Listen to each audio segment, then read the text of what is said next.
یه دعا بهتون میگم مهره مار داره. گوش کن.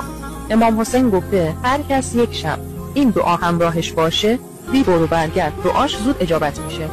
یه جا بنویسید این دعا رو، مثل مهره ماره، همیشه باید همراهتون باشه.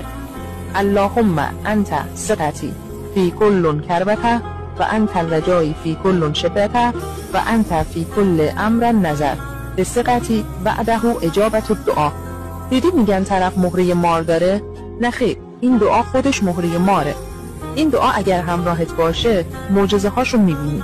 بهش میگن دعای سریع التأثیر، اینقدر که زود جواب میده. این دعا رو حتما همراهت داشته باش. هر موقع گرفتار شدی معجزه هاشو میبینی. همین که همراهت باشه بسه.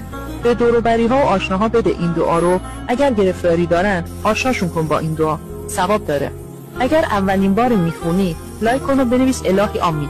این ویدیو رو ذخیره کن، همراهت باشه.